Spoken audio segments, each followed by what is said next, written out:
ערב טוב, בשם השם נעשה ונצליח שנזכה להגדיל תורה ולאדירה בתכלית של יראת שמיים. On est ce soir, j'ai passé au soir donc le bête du mois de Elul. Je rappelle qu'on commence les sirotes à partir de Chatzot Laïla ou demain matin ou même toute la journée et que celui qui n'a pas l'opportunité de pouvoir faire les sirotes en minyan pourra faire les sirotes seul, à l'exception de tous les versets en araméen, Bezrat Hashem, et les shlosh isrei midot d'Akadosh Baruch Hu. Hashem, Hashem, Arachum, Hanoun, ça ne le dira pas, si ce n'est que comme si qu'il irait dans la Torah. Et en français, nous sommes le 9 du mois d'août, lundi, Be'ezrat Hashem, Shiur ce soir, acheté par, just a minute. J'ai plusieurs cours, je crois.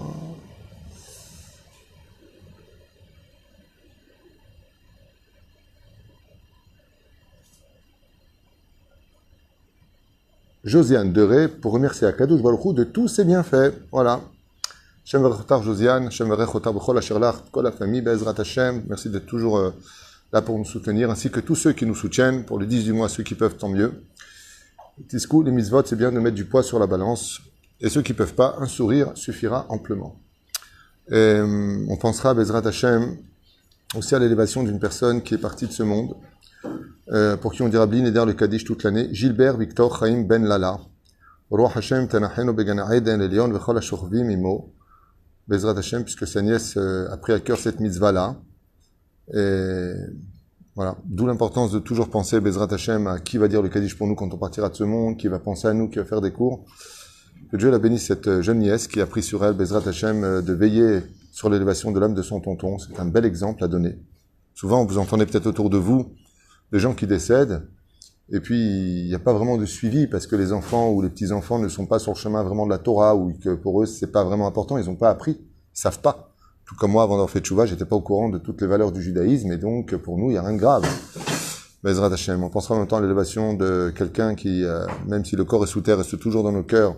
Georges Elio Ben Simcha Alice, Gilo Yom Tov, Alavash Shalom, Ben Yasmin Yadan, Gérald Golik Chaim, Aaron, Yosef Ben Esther, Yosef Ben Rachel, Huguet Shira, Haya Batilvan et Saouda, que Dieu bénisse aussi sa fille, Bezrat Hashem et tous ses enfants d'ailleurs, Irem Bat Simcha Zerbi, Michel Simcha Bat Esther, David Eli Baruch Ben Marcel Michal, Sarah Bat Hanina Dada et Saouda Bat Esther, Sasson Ben Esther Alevi, Amran Ben Yaakov Azulay, Martine Rosine Saada, Aleim Shalom, Oulelef Elfe Avdalim, Ahlama Mira Urfwa, Shlema Lechol, Chol Israël, Bechol Atar Batar, Bichlalam et Moratimi, Viviane Bat Esther, qui va déjà un peu mieux, que Dieu la bénisse, ma grande sœur. Sarah Talabat Efrat, Myriam, Meir, Ben, Rivka, Fitoussi. Que Dieu nous le rende Bari Veshalem, lui qui fait tellement de mitzvot, que le mérite de sa Torah et de ses mitzvot, Yagen al Goufo, ou Bechol Asherlo, Yanaï Ben Esther, René Mahlouf Ben Sarah Ben Moussa, Chaya Ruchama Esther, Bat Rivka, et Baruch Ben Routsoufan, Meir Ben Routsoufan, à qui on souhaite de bonnes vacances. Vekol Echad, Ve'achad Mikem, Kol Oel Moshe, Torat Hayim, Bechol Yehudi Ba'asher Usham. On commence peut-être le shiur? Peut-être qu'on commence. C'est en attendant que les gens en même temps se branchent, et puis c'est toujours important d'avoir une pensée pour toutes ces personnes. D'ailleurs, j'ai oublié une personne qui est à l'hôpital et qui a besoin de nos prières, qui a vraiment besoin de nos prières, et qui s'appelle, comme j'ai une mémoire un peu faible encore, Bernard Mimoun Ben Jeanne Hana. Refoua Shlema ve'achlama meira. Ma belle-sœur aussi, à qui on souhaite une grande refoua shlema, Naomi Bat Gisèle Bat Sarah, je crois. Mais Chol Chol Israël. Allez, on commence. Ok. Alors, le shiur que je fais, je l'invente maintenant, quoique j'ai déjà fait il y a très très longtemps. En réalité, on n'invente rien. C'est comme la Torah, elle nous demande de manger des animaux cachers parce qu'ils sont ruminants. D'accord ? C'est quoi ruminant ? Une fois que tu as mangé, il faut savoir faire monter à ta bouche ce que tu as étudié. D'accord ? Et c'est comme ça, je me suis dit de quoi je vais parler ce soir dans le shiur. Je vais faire un peu de Zohar, peut-être le deuxième cours si on a le temps de le faire. Et puis d'un coup, je me suis remis à chercher un mot essentiel qui relierait la paracha de la semaine, puisque vous savez que tous les événements ont toujours lieu avec la paracha de la semaine. C'est-à-dire que si vous avez un événement un jour qui a lieu, une bar mitzvah, vous verrez, il va dire quoi, le bar mitzvah, la paracha de sa bar mitzvah. C'est incroyable. Il y a toujours un lien, dit le roi Salomon, entre la paracha et les événements. Tu auras les informations, regarde Je me rappelle que, juste comme ça, l'an dernier, quand ils avaient annoncé la vague de 80% de pauvres en Israël sous le Kaba Adom, c'était la semaine de la paracha de Tzav. Tzav, c'est dans le livre de Vaïkra. Et là-bas, Tzav, ça parle de quoi ? De s'empresser pour les korbanot. Ça veut dire, fais don de toi, sacrifie-toi pour les autres. Il y a toujours un lien comme ça, à la veille de Pessah. Tzav, c'est toujours avant Pessah en général. C'est ma paracha d'ailleurs de Bar Mitzvah. Et il y a toujours comme ça un lien. Alors je me suis posé la question, parmi toutes les mitzvot très importantes de la paracha de Shoftim, où Akadosh Baruch Hu nous demande dans cette paracha de mettre des juges à chacune de nos entrées avec des policiers, quelle mitzvah il y aurait en rapport avec directement le mois de Elul, le mois de la Teshuvah, puisqu'il est bon d'accentuer maintenant sur la Teshuvah plus que toutes les autres études. Il faut étudier par exemple Sharet Teshuvah de Rabbeinu Yonah, les lois du Rambam sur Ilchot Teshuvah, tous les livres de Moussar sont vraiment à étudier, et au-delà de cela, surtout toutes les lois du Shulchan Aruch, revenir sur les lois de Shabbat, de Yom Tov, de Chol HaMoed, de tout ce qui touche aux fêtes juives et à la conduite du juif, Bezrat Hashem, de s'appliquer, de s'améliorer sur tous nos chemins. Alors la mitzvah que j'ai bien entendu ruminé tout à l'heure, entre Mincha et Arvit, le temps de penser de quoi je pouvais parler, m'est venu à l'esprit, et Min Hashamaim, en ouvrant le livre, je tombe directement sur la page. Donc j'ai vu un signe du Seigneur sur le sujet, Bemet, Biduk Nafalti Alze, pour la simple et bonne raison, c'est que tout ce que nous sommes, tout le pourquoi de la création du monde, tout ce qui est relié à nos fautes, c'est-à-dire au fait que l'homme trébuche sur son chemin, est relié à un mot. Un seul mot. C'est-à-dire que si on pose la question pourquoi l'homme tombe, on va dire parce qu'il est faible, parce qu'il a ignoré les choses, parce qu'il avait des clipotes sur lui, ce que veut dire le Zohar HaKadosh d'ailleurs sur la paracha de Shoftim et Shotrim. Mais, alors, ça comprend aussi cela. Tout est relié à cela. C'est-à-dire que si je devais mettre tous les éléments qui seraient les facteurs de toutes mes erreurs, le plateau porte un nom. Et ce nom-là, c'est l'essence même de toute la fête juive et de toutes les fêtes juives. C'est-à-dire que ce mot-là inclut en lui tous les raisonnements pour le meilleur et pour le pire. Pourquoi Dieu a-t-il créé le monde? Pourquoi Dieu a-t-il créé le monde? Quel est le but pour Dieu de créer le monde? Si t'es Dieu, qu'est-ce que tu as besoin? Pourquoi tu es descendu du niveau de Dieu vers la descendance qu'on appelle le Ensof Baruch Hu, qui descend dans le monde normal, le Tzimtzum. Pourquoi tu te rends petit, Dieu? Tu es Dieu. Hier, j'ai vu une émission au bureau sur les planètes. J'étais très impressionné parce qu'ils ont couvert à propos des limites. Comme ça. Et quand tu vois l'immensité de l'univers, ça fait peur. Pourquoi ça fait peur? Parce que c'est Dieu qui l'a créé. Parce que Dieu, il n'a pas de limite. Et on parle de distance, mais qui dépasse l'entendement humain. C'est fou ce que Dieu a créé. On n'est même pas conscient de qui on parle. Alors, qu'est-ce que tu as besoin des humains sur Terre? Et sachez une chose. Le Yetzer Hara se sert de cet argument pour tous nous faire tomber. Qu'est-ce qu'il en a à faire, Dieu, de moi sur Terre qui fume une cigarette le Shabbat? Franchement, moi, je l'intéresse. C'est-à-dire que on a du mal, comme le disent certains, Dieu est grand, Dieu est immense, Dieu est au-delà de tout. La philosophie de Platon, Aristote et Socrate, ainsi que des religions de façon générale et de toutes les sectes qui ont été créées, ont été basées selon justement cette éthique de vie. C'est-à-dire que, qu'est-ce que Dieu en a à faire du voleur qui va voler une pomme dans un chou, que c'est trop petit pour Dieu, ça? Dieu, il va s'occuper par exemple des grandes guerres. C'est comme dans la législation. On va pas aller voir le président d'un pays pour une question d'un parking sur lequel il y aurait des problèmes de poubelles pour se garer. On va aller voir qui? Le Paki, du petit Paki, c'est-à-dire le plus petit des postes à la mairie, en disant, écoutez, j'ai un problème avec la poubelle, elle m'empêche de me garer dans mon parking. Elle parle au président. Et là, on tombe sur quelqu'un qui a tout créé, y compris le vide, l'atmosphère, la notion de l'éternité, tout est entre ses mains. Et lui, il te dit, à quoi tu penses? Il se met à Rasra. C'est à moi que tu parles, Seigneur. À quoi moi je pense? Mais quoi, je suis important à tes yeux? Une fourmi qui est en train, ou comme tu vois dans National Geographic, des fois tu vois des biches qui sont en train de se faire dévorer vivants par des hyènes, et tu vois la biche, les yeux levés vers le ciel, mais qu'on parle de Dieu! On parle de Dieu, à la limite qu'elle s'adresse à l'ange des biches, qu'elle appelle ma biche. J'en sais rien. Adresse-toi au bouffon du roi. Mais là, on parle de Dieu. Et justement, le Yetzer Hara arrive toujours à nous faire tomber avec cette terrible situation duquel, sachez-le, je vais vous dire quelque chose de très dur à entendre, Dieu souffre. Hachem, Sovel, Misé. C'est-à-dire, si je vous posais la question, est-ce que Dieu souffre? Réponse, oui. Qu'est-ce qui fait souffrir Dieu? Bien entendu, ça à prendre avec des pincettes. Quand on dit que Dieu souffre, la souffrance est une invention à lui. Mais il faut savoir que Dieu, il souffre. Pas parce que nous on souffre. Un père qui voit ses enfants souffrir, souffre. Il est mal. Ton fils t'appelle, je te dis, papa, je suis pas bien du tout, je suis très angoissé, papa, je suis en prison. Tu peux manger chez toi? Comment? Papa, j'ai été pris en otage. Comment tu peux manger? Comment tu peux vivre? Donc, Dieu est un père plus que tous les pères. Avinu Malkenu. Mais, Boré Olam, il souffre d'une chose. Quel est ce mot magique pour lequel Behemet Akadosh Baruchu, Meod Makpid, et il dit, aïe, quel dommage. Vous avez une idée, oui ou non? Dites-moi oui ou non, comme ça on avance. Non, pas du tout. Ça comprend aussi dans les mots. Quoi que tu dises, ce mot l'inclut. Ça ne savait pas. Il a fait mieux. Alors, dans la paracha, je me suis posé la question, je me suis dit, non, Ma Kesher Benzel et Benze, et je vous demande toute votre attention, comme ça vous saurez quelle est la souffrance de Dieu. Et si vous prenez et que vous avez de l'empathie à prendre sur vous de faire et de respecter une seule volonté d'Hachem, vous allez comprendre toutes les autres volontés d'Hachem. Toutes rentrent à l'intérieur, toutes sans exception. Sum tasim alecha melech, asher yivchar Adonai Elohecha bo, mikerev achecha tasim alecha melech, lo tuchal latet alecha ish nochri asher lo achicha hu.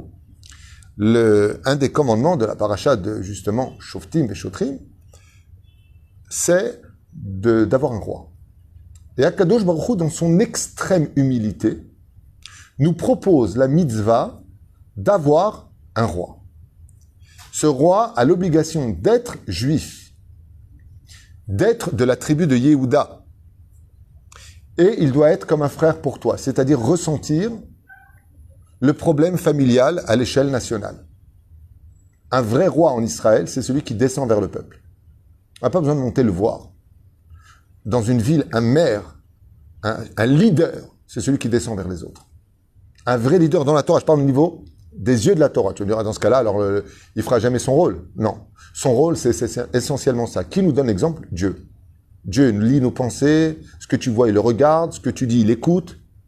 Aïn Roa, Ozen Shomaat, Kol Maser B'Tefer Tavim. Tu vois que Dieu, il est au-dessus de tout. Et il descend vers toi. Quelqu'un de grand, souvent on dit, quoi, le petit est dans sa chambre, il me demande pardon. C'était vraiment un père, va lui donner l'exemple. Rentre dans la chambre. Va t'asseoir en face de lui, donne-lui l'exemple. Descends. Dieu, il descend vers toi, il te prend par les mains. Tu ne peux pas descendre voir ton fils. Ah, moi je suis le père, c'est à lui de venir. Ouais. Akadosh Baruch Hu, ce qu'il a demandé, c'est une seule chose. Est-ce que je vais créer un monde pour devenir roi? Et t'es Dieu, Dieu est au-dessus de roi.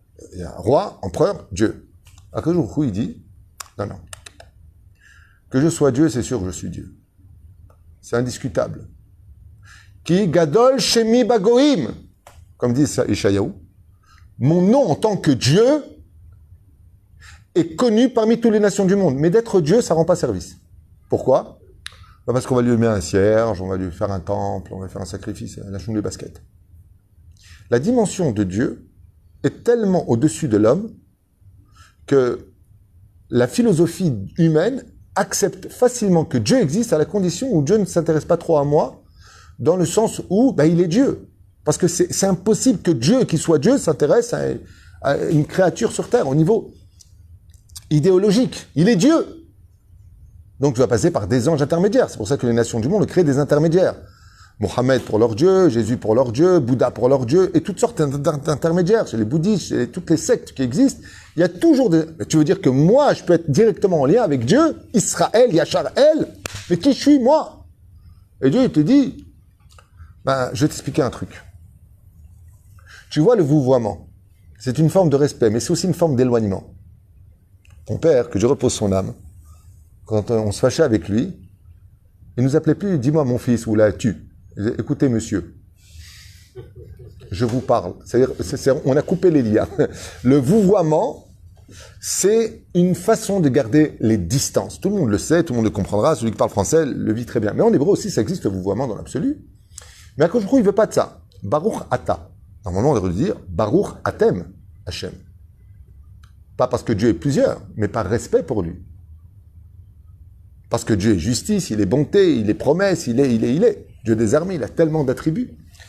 Akadosh Baruch Hu te dit non. Quand est-ce que Béhémet, je peux avoir cette proximité? À partir de quand, dans un royaume, je peux considérer que mes actes automatiquement intéressent mon leader, s'il y a un roi dans le pays. Le roi, par contre, C'est bien au-dessus d'empereur. Empereur, c'est au-delà du royaume, c'est plusieurs royaumes. Mais le roi, par contre, d'un peuple, ou le roi d'un royaume, s'intéressera parfaitement à son niveau, à lui, de ce qui se passera dans les maisons de son peuple. Il a des émissaires, comme Akadosh Baruch Hu, il a des anges, mais il s'intéresse. Le roi du pays s'intéresse. Et quand il passe, c'est son propre peuple qui sort l'accueillir. Ichya Ameler. Akadosh Baruch Hu, dans la création du monde, il a accepté une humilité qui exprime son besoin. Un challenge extraordinaire.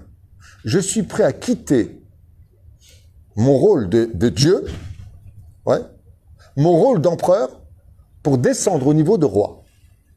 J'accepte de descendre au niveau de roi à la condition où vous me proclamez roi. Si vous observez bien, toutes les fêtes de Tishri qui démarrent l'année, toutes les bénédictions qui nous accompagnent, sont toutes accompagnées le matin, la semaine, le Chol HaMoed, le jour des fêtes, Shabbat, Hashem Melech. Baruch Ata Hashem Elokeinu Melech HaOlam. On aurait pu dire quoi? Elokei HaOlam. Le Dieu du monde. Dieu, ça ne m'intéresse pas. Dieu, ça ne m'intéresse pas parce que la dimension de Dieu est trop loin de l'homme. Kilo Ani Adam Vachai. C'est ce que dit Moshe. Au nom de quel Dieu je viens? Il dit Eya Shereye. Ça, c'est pour plus tard. Si tu veux savoir qui je suis, dis-leur que je suis un roi. Et pourquoi je vous expliquais que la dimension de roi est tellement importante et qu'elle comprend tous les autres? Parce qu'il suffit simplement d'étudier les lois qui concernent les sujets et le roi. Et par exemple, est-ce que j'ai le droit d'interrompre mon roi? Non. Est-ce que j'ai le droit de désobéir au roi? Non. Si le roi me dit rentre chez moi et que je décide de rendre service au roi, que je vais à l'armée, c'est ce qu'a fait Ouria avec David Ameler. David dit, le roi David, dit à Ouria, rentre chez toi. Et lui, il désobéit. Il lui a dit, Ata Hayav Mita. Tu es maintenant condamné à mort parce que tu es Mored de Malchut. Tu viens de trahir Hachem. Et grâce à cette explication, vous venez de comprendre pourquoi dans Shmuel Aleph, après cette période terrible de Shoftim, de la décadence avec Shmuel, avec Samson et Dalila, tout ce qui s'est passé, le prophète Samuel, Baruch Hashem, fils de Elkana et de Hana, vient au monde. Il va vivre très peu de temps, 52 ans. Et les enfants d'Israël, alors qu'il avait tout dans les mains, viennent demander à Shmuel Hanavi, d'ailleurs je crois que l'Haftara, je ne me rappelle plus si c'est cette Haftara-là, laissez-moi juste voir. Non, puisqu'on est dans les 7 semaines de consolation. Aval, Milechatrila, de quoi est-ce qu'on parle? Là-bas, dans Shmuel, on nous demande un roi. Ils vont voir Shmuel Hanavi, il dit, puisque tu es le prophète d'Israël, donne-nous un roi. Et Shmuel Hanavi se met vraiment en colère. Il leur dit, oui, je comprends pas pourquoi vous demandez un roi. Parce qu'il y a marqué Soum Tassim Alecha Melech, c'est marqué dans la Torah. Ils disent, on vient de demander une mitzvah de la Torah, tu nous demandes pourquoi on le fait. C'est comme si quelqu'un qui met les tefilines, tu me prends les tefilines, parce que c'est la Torah qui le dit. C'est marqué dans la parasha de Shoftim, Soum Tassim Alecha Melech, Asher Ifra Hashem Ebreh. Ben voilà. Demande à Dieu qui te dit qu'il peut être roi d'Israël. D'ailleurs, ce qui va se passer, Shaoul, de la tribu de Binyamin, sera nommé roi par Dieu lui-même, par l'intermédiaire de Shmuel Hanavi. Où est le problème? Quel était le problème de Shmuel Hanavi? Shmuel Hanavi, sachez une chose. Il était tellement conscient de ce que je suis en train de vous dire qu'il a versé des larmes quand on lui a demandé de mettre un roi. Ma Siba, 2 sibotes. Je vous donne 2 raisons. Siba Rishona, c'est que les enfants d'Israël, quand ils ont demandé un roi, ils ont dit comme les nations du monde. Et là, par contre, on vient de le dire, Sim Tazra Meler, Asher Ifra Hashem Elokecha Bo. Ok? Mikera Vachecha Tassim Alecha Meler, Lo Tuchal Latet Alecha Ish Nochri, qu'il ne soit pas comme les goïms. Donc, un roi pieux, Asher Lo Achichaou, Rak Lo Yarbe Soussim, et donc on lui donne des trucs.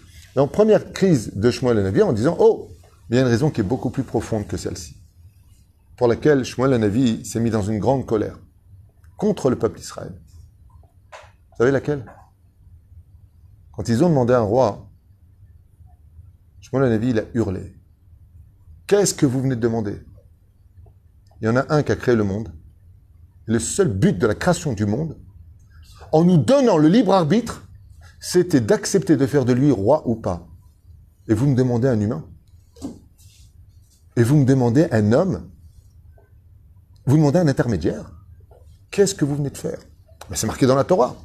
Il dit la Torah, elle propose des choses parce que Dieu est humble. Il dit Asher, Hashem Elokecha Bocher Bo, que Dieu le choisisse. Mais Akadosh Baruch Hu lui-même voulait être roi. Et c'est pour cela que pendant ce retour à la Teshuvah, nos prières vont d'un coup changé. Baruch ata Hashem, Hamelech HaKadosh. Baruch ata Hashem, Hamelech HaMishpat. Toutes nos prières vont être autour de cette échouva. Et qu'est-ce qui se passe à l'Pialacha si je n'ai pas dit Hamelech HaKadosh? Il faut recommencer. Pourquoi il faut recommencer? Akel HaKadosh. Traduisez. Akel HaKadosh. Le Dieu saint. Et là, Dieu dit, non, vous n'avez pas recommencé avec ça. Je suis Dieu, je le sais que je suis Dieu, ça, vous ne pouvez pas me l'enlever, je suis accepté par tout le monde. En tant que Dieu, Allahu Akbar, le Seigneur, tout le monde m'accepte en tant que Dieu. Mais qui m'accepte en tant que roi? Il y a un petit malin qui s'est servi de cette explication il y a 2000 ans en arrière, pour traduire un peu l'histoire. Et, je suis le nouveau roi, mais je représente, Dieu, t'inquiète pas, je prends ta place. C'est une belle arnaque il y a 2000 ans. Le Pérouche à Davar, que si Dieu est mon roi, comment puis-je lui désobéir? Comment puis-je lui répondre? Comment puis-je discuter ce qu'il a dit? Il y a une très belle histoire, très très belle histoire, où un roi, un jour, a voulu récompenser une personne qui était très fidèle. Et il lui a dit, ça fait des années que tu me sers avec une grande fidélité.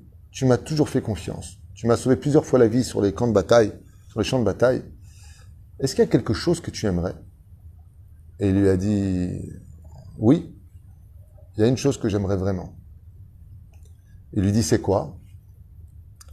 Il lui dit, dans 2 jours, c'est mon anniversaire et j'aurai 40 ans. Il y a une fille qui vit dans telle ville, dont je suis éperdument amoureux. Elle est jeune, elle n'a que 16 ou 17 ans. Et mon plus grand souhait serait de l'épouser. Je lui dis, c'est tout? Il lui a dit, c'est ce que mon cœur désire. Le roi écrit, une fois qu'il est parti, pour que dans 2 jours, cette jeune fille arrive chez lui pour le mariage. Et il écrit une missive, comme ça, une espèce de lettre, oyez, c'est le truc, avec le tampon du roi, comme quoi, que cette jeune fille, la fille qui recevra ce parchemin, cette lettre du roi, devra se rendre à telle adresse et épouser l'homme dont le nom est marqué, son fidèle serviteur. Et voilà que le valet qui emmène cette lettre dans la ville arrive à l'adresse de cette très très très belle jeune fille, tape à la porte et tombe sur la grand-mère. La grand-mère ouvre la porte et lui dit « Ken, qu'est-ce que je peux faire ?» Il lui dit « Ben voilà, je n'entends pas très bien. Ben voilà, il faut emmener, vous pouvez donner cette lettre à une fille qui doit l'emmener à telle adresse. » Une fille qui doit l'emmener à telle adresse, le valet ne comprenant pas vraiment de quoi il s'agissait, elle dit « Écoutez, je dois vous donner ça, il faut le donner à la femme qui doit l'emmener à l'adresse. » Il n'y a pas de problème. Elle va à l'adresse, sa petite fille n'étant pas là. C'est une vraie histoire que je vous raconte. Et elle, maintenant, elle a 76 ans. Et elle décide donc d'aller à l'adresse en disant « Je ne veux pas déranger ma petite fille, jusqu'à ce qu'elle revienne. De qui plus est, il faut qu'elle arrive avant 2 jours, cette lettre. » Elle prend sa petite carriole avec son âne et elle arrive dans cette fameuse ville et elle tape à la porte. Et à ce moment-là, lui, le fameux serviteur fidèle du roi, ouvre la porte et il voit une grand-mère et lui dit « Shalom, shalom, qu'est-ce que je peux faire pour vous ?»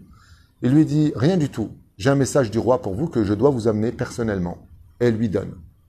Il ouvre, et voici la femme que je t'ordonne d'épouser, cadeau du roi.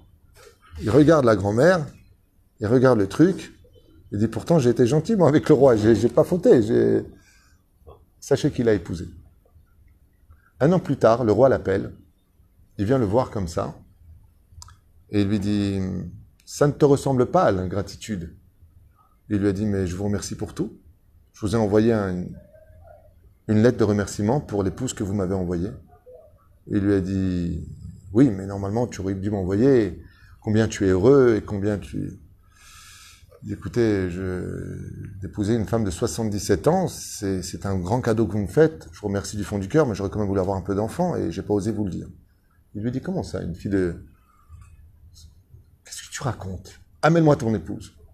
Quand il a vu, il a commencé à éclater de rire et lui dit, mais qu'est-ce que vous faites, vous, au bras de cet homme? Il dit, mais c'est vous qui avez demandé de l'épouser. Il dit, mais je ne vous ai jamais demandé à vous. Il a appelé le valet.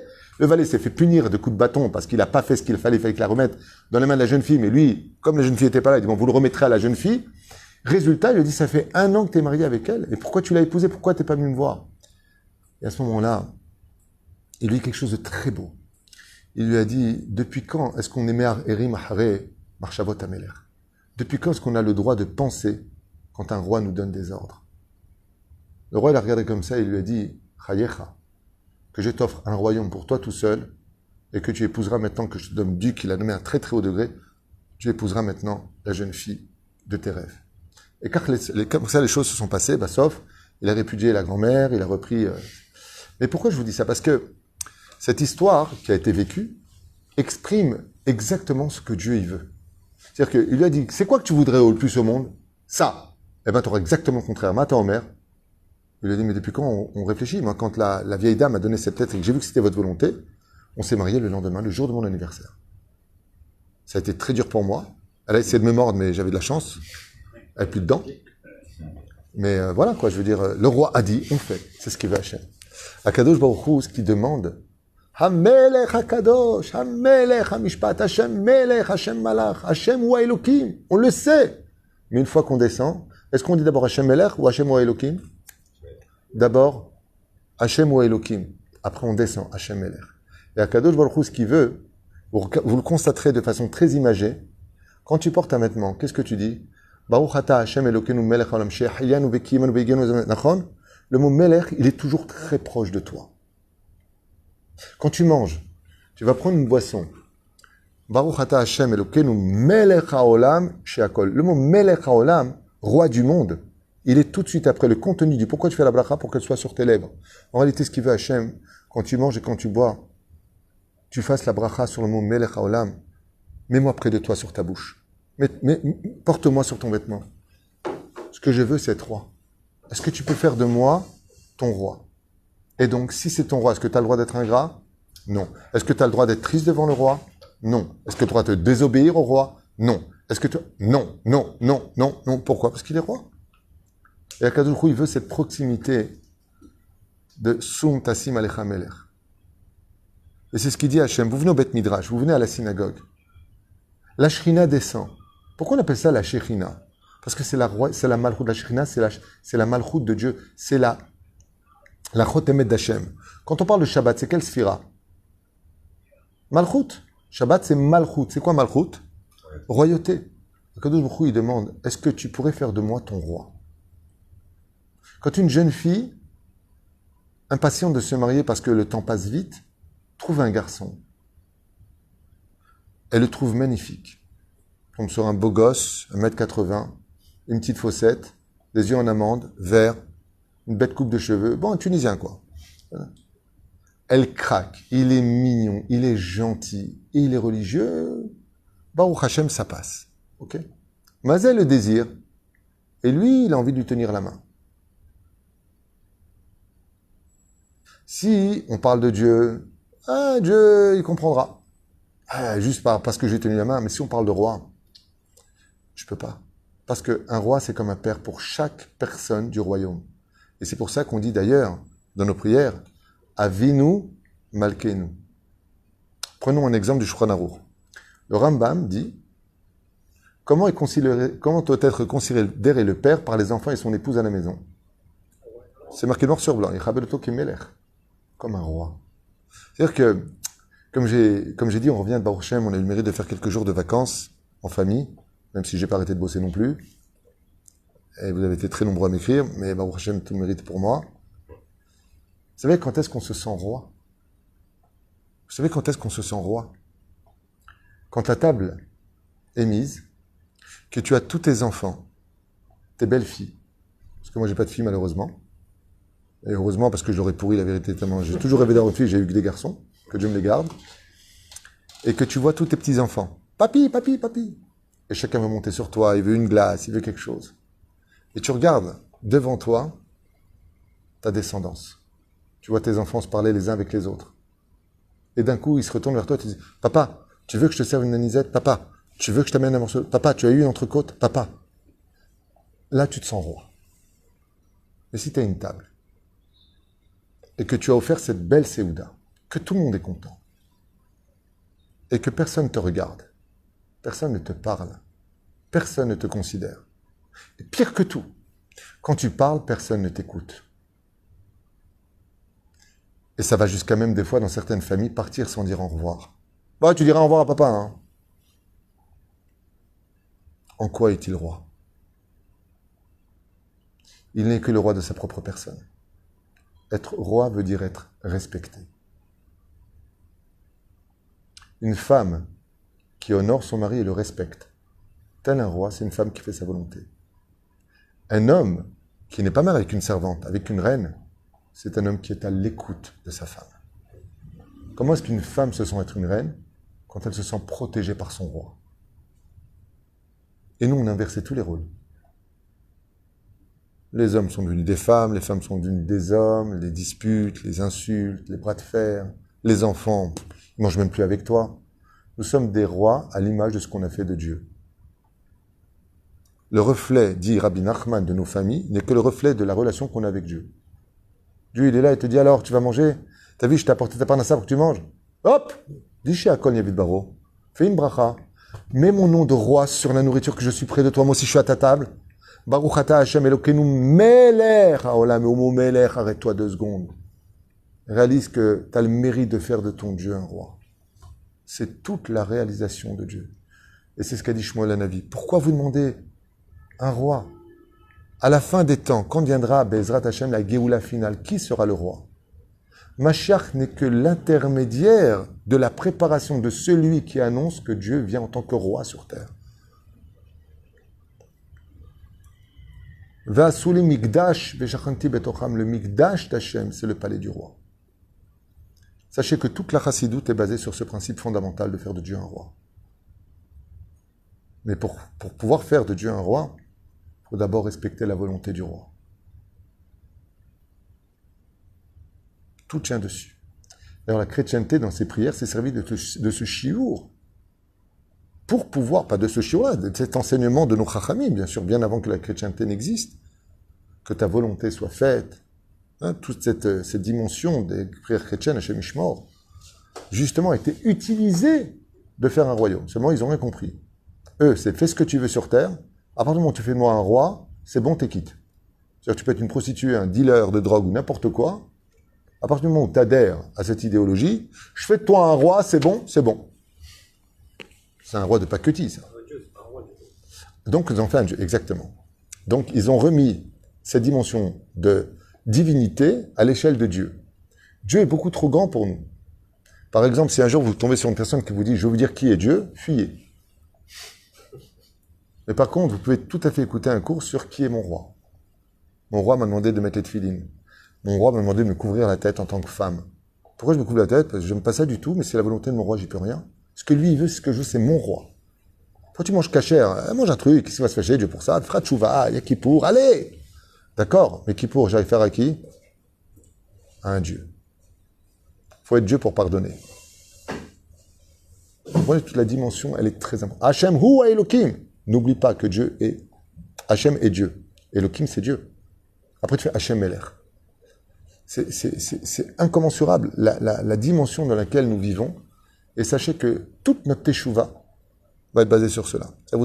Les gens à 120 ans vont avoir un choc émotionnel d'une phrase cachée de l'étude.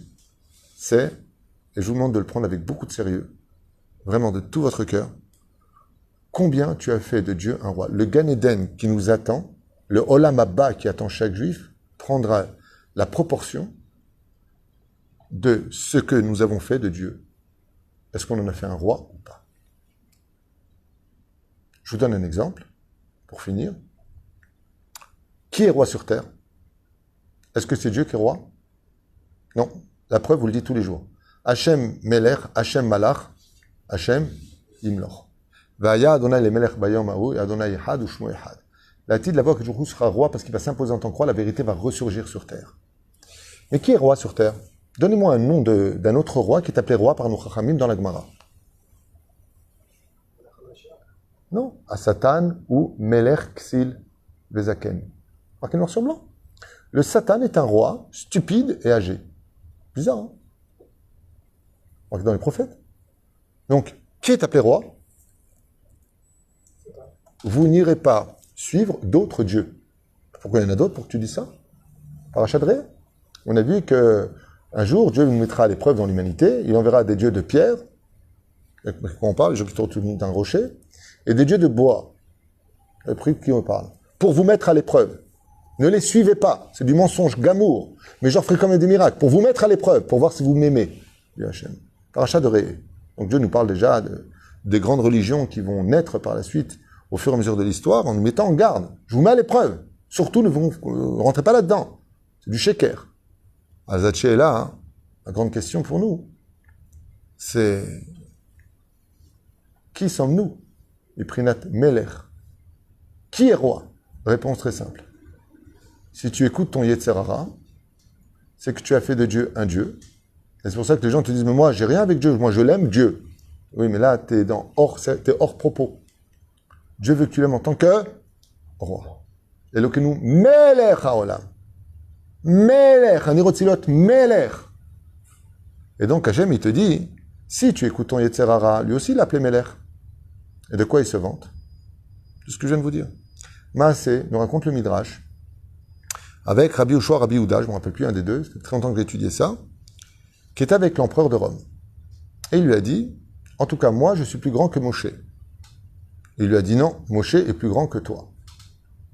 Il lui a dit, moi, je peux te prouver que je suis plus grand que Moshe, mais toi, si tu ne me prouves pas que Moshe est plus grand que moi, je te mets à mort. C'est dangereux de discuter avec un empereur. Rabbi Ushua lui a dit, ok, prouve-moi que tu es plus grand que Moshe. Et il lui a dit, Moshe est mort et moi je suis vivant. Mata Omer. Et il lui a dit, toi t'es mort et Moshe est vivant. Je réutilise ton propre argument. Il lui a dit, prouve-le-moi. Et il lui a dit, très bien. Ordonne que samedi, Shabbat, personne n'allume de feu dans tout ton royaume. Oyez, oyez, les valets de l'empereur sont partis dans toutes les rues annoncer, toutes les maisons, que celui qui allumera du feu sera mis à mort. Shabbat arrive, il monte sur le toit, et Rabbi Yoshua lui dit, viens voir, regarde les fumées, regarde là. Les cavaliers arrivent les uns les autres, tel village, ils ont allumé le feu. Il lui a dit, maintenant, viens avec moi dans le quartier juif. Il lui a montré, il lui dit, est-ce que tu vois du feu qui brûle? Il dit, Moshe, Rabbeinu alav shalom, il est mort il y a 1600 ans. Il nous a donné un ordre de faire Shabbat. Tu vois, il n'y a pas de feu chez nous. Qui est mort et qui est vivant? L'empereur lui a répondu, Tzadakta mimeni. Moshe, malgré le fait qu'il soit mort, est resté vivant. Et il a répondu quoi? Vous aviez un vrai roi. Un roi, c'est celui dont on fait la volonté. Zéperouchadavar. C'est que quand quelqu'un, il se met en colère, qui est son roi? Sa colère. Dieu, il te permet de te mettre en colère? Dieu te dit, sois humble. Il nous donne l'exemple. Dieu te permet de mentir? Si tu mens, c'est que tu as fait de ton Yetzirara ton roi. Nous sommes dans la compétition de qui est roi. Quand vient le mois des Louls, on remet les pendules à l'heure. On vient nous rappeler qu'il n'y a qu'un seul roi, et il s'appelle Akadosh Baruch Hu. Baruch Adonai L'Olam. Amen. Amen.